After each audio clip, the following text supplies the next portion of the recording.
السلام علیکم فرینڈ، کیسے آپ؟ امید کرتا ہوں آپ سب ٹھیک ہیں۔ چلتے ہیں آج کی ویڈیو کی طرف۔ نادان چڑیا وہ کافی دیر سے پرواز کر رہی تھی اور کسی تلاش میں تھی۔ مسلسل آواز کرنے سے اس کے پر بری طرح تھک چکے تھے۔ اسے بھوک بھی ستانے لگی تھی۔ اب وہ کوئی محفوظ ٹھکانہ تلاش کر رہی تھی۔ کافی دیر کے بعد اسے ایک گھر نظر آیا جہاں صحن میں ایک چھوٹی بچی ادھر ادھر کھدکتے چھوٹے چھوٹے چوزوں کو دانا ڈالنے میں مصروف تھی۔ ننھی چڑیا اس صحن میں اتر گئی اور زمین پر بکھرے دانے چگنے لگی۔ مرغی نے جب اسے اپنے بچوں کے درمیان کسی اجنبی چڑیا کو دیکھا تو وہ ننھی چڑیا کے قریب آ گئی۔ چڑیا اس کی آنکھوں میں چھپے غصے کو بھانپ گئی۔ اسی لمحے وہاں ایک بلی نمودار ہوئی۔ مرغی اور بلی دونوں چڑیا کو ایسے دیکھ رہے تھے جیسے کوئی فتح حاصل کر لی ہو۔ ننھی چڑیا دونوں کے ارادوں کو سمجھ چکی تھی۔ وہ ایک کتا چڑیا کو دیکھ کر اس انداز میں بھونکنے لگا جیسے مرغی اور بلی کو بتا رہا ہو کہ یہ نیا مہمان میرا ہے۔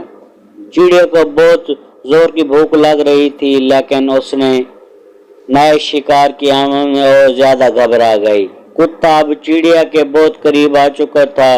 چڑیا کو فوراً کوئی محفوظ جگہ تلاش کرنی تھی۔ وہ خون کو آنکھوں والا کتا چڑیا پر جھپنے والا ہی تھا کہ چڑیا پھرتی سے اڑ کر صحن میں موجود کھڑکی پر آ بیٹھی۔ چڑیا دبا کر کھڑکی کے کونے میں بیٹھ گئی۔ اس کا چہرہ خوف کی شدت سے زرد ہو گیا تھا۔ اس نے سوچا اگر وقت کے ساتھ ساتھ خوف بھی بڑھتا جا رہا تھا۔ چڑیا دل سے اللہ سے دعا مانگ رہی تھی کہ اسے اس مصیبت سے چھٹکارا مل جائے تاکہ وہ آرام سے وہاں زمین پر پڑا ہوا دانا کھا سکے۔ اس نے اپنا سر باہر نکال کر نیچے کا جائزہ لیا۔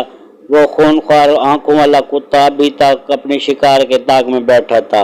اگلی صبح بھوکی چڑیا نے ایک نظر نیچے ڈالی، وہاں اب کوئی شکاری نہ تھا۔ اچانک ایک چھوٹی بچی کھڑکی کے قریب آئی۔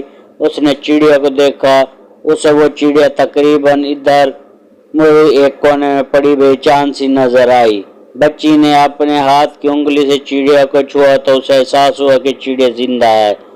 اب چڑیا کا دل خوف سے ڈوب رہا تھا کہ نہ جانے وہ بچی اس کے ساتھ کیا سلوک کرنے والی تھی۔ اچانک اس بچی کی آواز آئی، اوہ لگتا ہے اس ننھی چڑیا کے پر نہیں ہیں۔ اس پورے جملے کا صرف ایک لفظ چڑیا کے ذہن میں جیسے اٹک کر رہ گیا۔ چڑیا نے لمبی سانس لی، جلدی سے اپنے پر پھڑپھڑائے اور تھوڑی دیر میں وہ نیلے آسمان پہ گم ہو گئی۔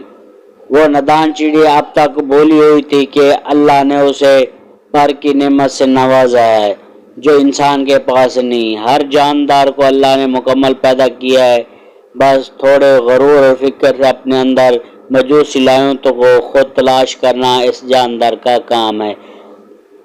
اگر آپ کو ہماری ویڈیو اچھی لگی ہو تو